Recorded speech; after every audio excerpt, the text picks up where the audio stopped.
Академік Петро Толочко, який був учасником 5-го мирового конгресу русинов в Ужгороді, недавно заявив пресі, що гонення на канонічну православну церкву є колективним злочином чиновників, а також критично виразився в адрес властей за отказ признавати право сотні тисяч людей, жителів Закарпаття, сохраняти свою русинську ідентичність, з яку їх колись насильно ввели в склад Радянського Союзу із Чехословакії з їхню республіку Подкарпатська Русь 29 юния 1945 року.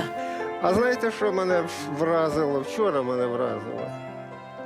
Це такий незбагненний ажіотаж довкола Андріївської церкви. Вчора відбулося свячення собору. Відкриття після реставрації, правильно? Після реставрації, так. Після реставрації, який урочисто переданий Стамбульському патріархату, як їхнє подвір'я. Чесно кажучи, я думав, що менше буде, а я там працюю поруч на Володимирській і бачу, я думав, що менше буде бажаючих прихилити коліна перед Стамбульським патріархом. А набралось багато. Машин нагнали, нігде було пройти. В храмі молився сам Порошенко з дружиною, який, по суті, і віддав цей собор Стамбульському патріарху Варфоломію. І я подумав, що ПЦУ отримали. Православна церква України. А була ж вона Українська православна церква. Втратили назву. Сподівалися, що отримаємо Томос і в нас буде окрема незалежна автокефальна церква з своїм патріархатом. А отримали просто екзарха, митрополита Єпіфанія.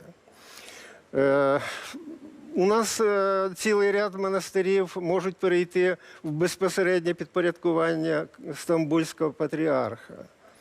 Нам заборонили варити міра для причастя. Будемо отримувати тепер із Стамбулу, якщо літаки літати. І питається, а що ж ми досягли? А що ж ми досягли? Філарет із своїм патріархатом відколовся від цієї ПЦУ.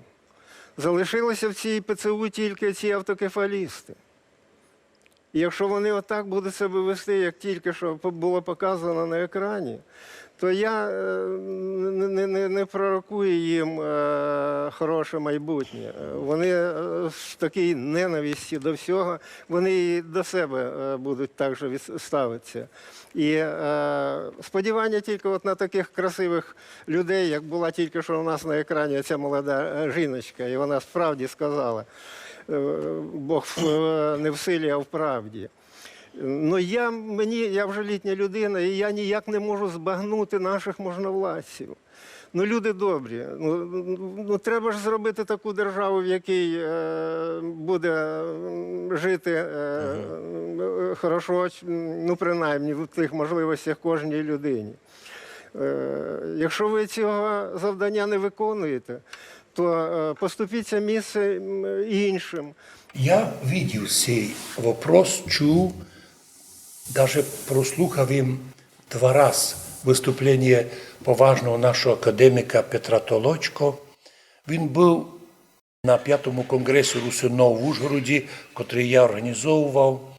Він був у числі учених, а було у нас 5 докторів наук, із них 4 русини місні, знаменитий, покойний вже тепер професор Іван Гранчак і другі професора.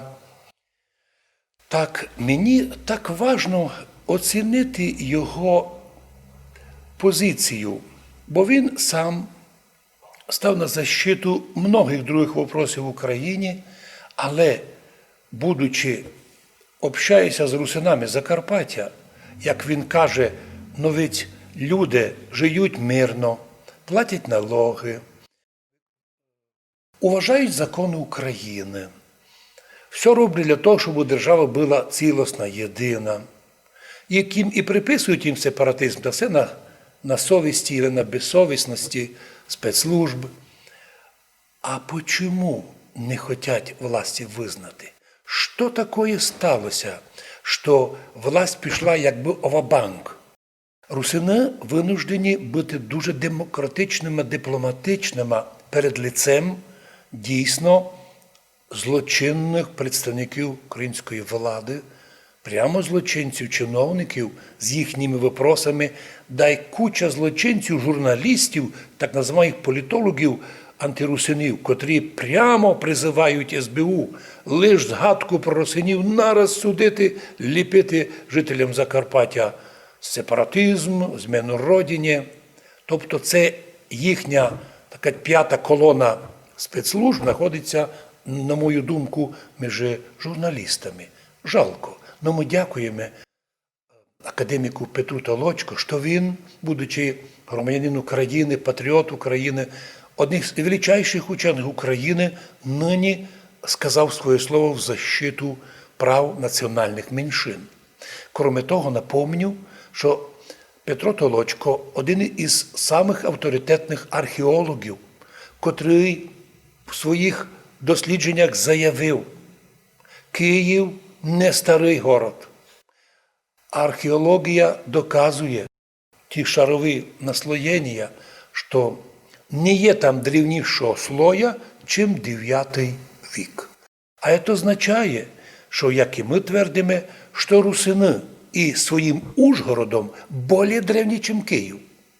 Я завжди говорив ученим: давайте проведемо дискусію на цю тему. У нас всі докази – Ужгород древніший Києва, а Закарпаття тим більше древніша територія древніших цивілізацій. Такі випадки, які ми сьогодні тільки що побачили, мене просто пригнічує. Я не розумію, яку країну ми будуємо. Країну, в якій комфортно мусить жити кожний громадянин, чи країну тоталітарну, яку хочуть підігнати під єдиний мундир. От я так хочу і так буде. А так не має бути. Комусь не подобається російська мова – забороняємо російську мову. Комусь не подобається угорська мова – забороняємо угорську мову. Комусь не подобаються русини на Закарпатті – забороняємо саме поняття русини. От цим людям захотілося забрати у православних, Української православної церкви храм – заберемо. Ну, врешті, в Україні є влада чи немає? А влада якраз і покликана для того, щоб зробити життя кожного громадянина комфортним. Хто говорить такою мовою, хай говорить такою мовою. Хто молиться в одній церкві, хай молиться там, якщо йому це подобається. Хто плекає свої історичні коріння, як русини на Закарпатті, хай плекають їх. Вони всі є слухняними громадянами України, всі платять податки і всі мають право на своє «я».